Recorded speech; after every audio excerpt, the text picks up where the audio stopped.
We are at war. Whether you want to know it or accept it, we are in a war. You can argue with me as much as you want. You can debate your point ad nauseum, but I'm still going to say to you, we are at war. I might in the end convince you, giving you all the facts. I might not, but I'm still going to say to you, society is in a war. You will most probably tell me, but there's no visible conflict. There's no visible offensive. No aircraft flying around. No tanks and armored cars driving around, shooting, damaging, destroying. There's no troops running around shooting at each other. And I might give you credit for that. And you are quite right. It's nothing like that is happening. But we are still in a war. And you will argue that it's peacetime. And I will give you credit that it is in fact peacetime, but we are still in a war. I'm Klaas. Good evening and welcome to Urban Bug. If we say peace, the definition I've got for that, which I've learned many years ago, is that peace is a period void of war, characterized by international haggling and cheating. And if you look around you and you've paid attention in the past couple of years, you will see all the lies, all the deceit. And these are all now being exposed, and lies that has been lying dormant, that's been covered up for ages, is now actually being exposed as well. If you argue the point that there's no physical, visible offensive, and there's no armored cars, aircraft, troops running around, then you're most probably talking about a conventional war, which, yes, Ukraine, Russia, conventional, but it's not a full-scale conventional war. It's very downscaled, and there's only those two countries involved. Second World War, and there we had the Allied side that moved against Hitler and Germany, and with those on their side, Spain, Italy and Japan and some other countries as well. And that was a full-scale war that lasted for almost 6 years. Conventional war, yes. Other types of war that is also visible is your guerrilla warfare. Now, examples I can give of that is the farm attacks in South Africa. Guerrilla war is normally a small, very highly mobile group that hits a target, maims, injures, sometimes kill as well, and once they've attained that, move out, disperse. That's your guerrilla warfare type. And the effect thereof is damage on scene, but the other effect of that is also contributing to what we are now in, society is now in, which is a psychological war. We can say the Cold War was a psychological war. There's a period of geopolitical tension between Russia and the United States, and that was also ended on the 26th of December 1991.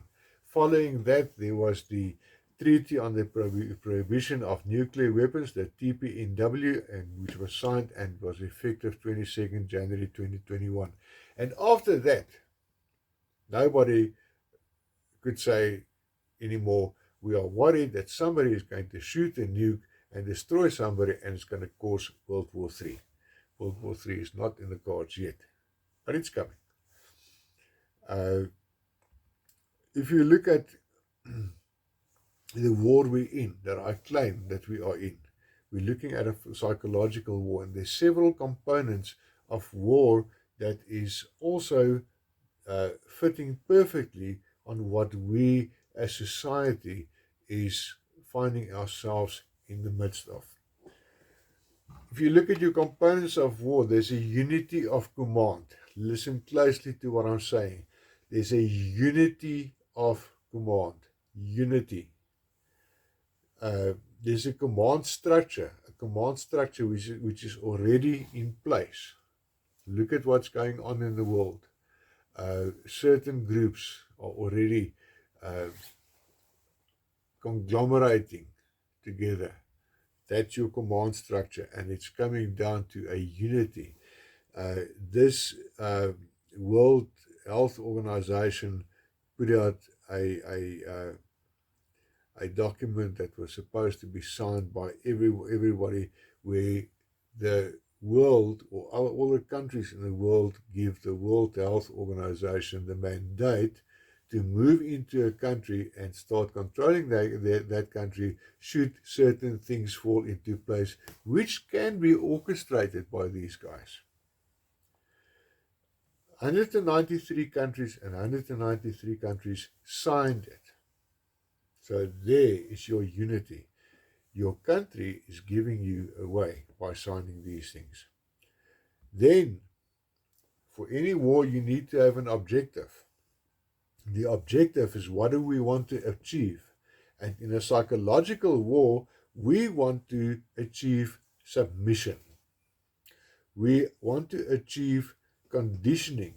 We're conditioning the people by psychologically getting to them and adding a bit of guerrilla element and doing certain things which I'm getting to just now, which is submitting the people, conditioning the people, making them submit to this command structure, to this leadership that's on the top. Yeah, you need to have an offensive. The striking force must keep moving to ensure surprise and pressure. What does surprise and pressure do? Surprise and pressure breaks down your morale. And in the end, with all the pressure, you submit, and there's conditioning of the masses. Intel, another aspect of war. And we see in the Second World War, Hitler appointed, I think it was Goebbels, as his propaganda minister. Propaganda was there to say, we are doing well. We are going to take over the world, as we have said. We are going to take the world and make it part of Germany. We are going to take back territory that used to belong to Germany. We are doing well in this war. We're winning on that front. We're winning on that front. The Allied forces are not pushing us back. We've got possession of France. Next, we're going to go for Britain. And this whole propaganda machine was telling the people all these things. And this propaganda actually got out to the West as well. Propaganda outlets, Hollywood, Netflix, Disney Plus. Go look at the productions from Hollywood in the past couple of years. And then you might stop at the movie called Independence Day, where there was an alien invasion and the population, or the society of Earth, stood together as one to curb this alien invasion. In the end, they said, now we build back together. We are now a unified Earth, a unified people. And remember what I said in the beginning, the unity of command. It's all about unity, all about submitting the people, the population, society, under this rule. This is the war that we are in at the moment. It's a psychological war. Lies and deceit, but now the truth has been revealed. So the ordinary people are now starting to see what the plan is. There's a lot of this plan that's not been revealed yet, but there's a lot of people that is waking up and following the truth, start craving for the truth, so that they can start preparing themselves against this offensive against mankind. Money.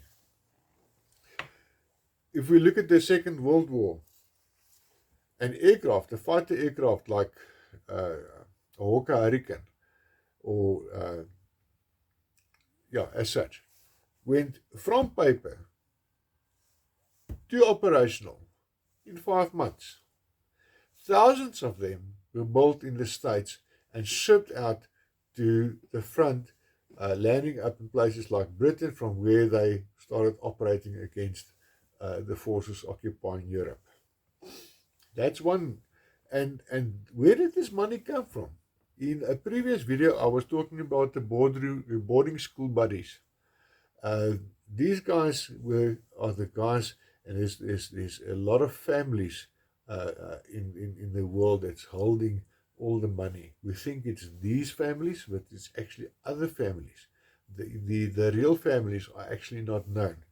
So we're talking about the Rothschilds, the Rockefellers, those guys. And we think it's them that's actually controlling all the money. But it's not. It's a total other bunch. To give you an idea about money, Gareth Ackerman, Pick n Pay chair, said last week, he spoke about the heavy cost of diesel in South Africa. It is costing Pick n Pay 60 million South African rand a month to keep the shelves packed. And of that 60 million a month, 37% goes to the South African government. For the financial year ending February 2023, the total cost of diesel for the financial year was 522 million South African rand, of which 193 million rand went back to the state coffers. So you are actually paying for this offensive of theirs. Government said that they were going to make a plan to alleviate this and do it through a road accident fund in South Africa, and the South African Finance Minister Eric Gondwana also covered that in his 2023 budget speech. But the guys from Pick n Pay, the Checkers, the Spar, the Woolies, they said that they were not benefiting from that. The only guys that was actually really benefiting from that were the farmers. Now, talking about what's on the shelves, what's the other thing, the other aspect of war? Food rationing. Pick n Pay CEO Peter Boone said there's already shortages visible. Cost is escalating due to load shedding, or as we know it abroad, the other term, blackouts. The cost per household for March this year was 523 Rand. In April, it escalated to 60 Rand per household more. So there is where the food rationing and the food shortages and the conditioning of the people are coming. Now we're talking about food. This week, the EU gave Mark Rutte, Dutch Prime Minister, the green light for the appropriation of 3,000 farms in the Netherlands, with no option to buy a new patch of soil. In South Africa, that has been relatively quiet. Do you see why I'm saying society is in a psychological war? Society is the target, and the government of the day is driving this to submit, to push society in submission. They're conditioning you and they're trying to get you down. But I'm telling you tonight, don't let that happen. Start fighting back. Learn the truth. Stay strong. Enjoy your night.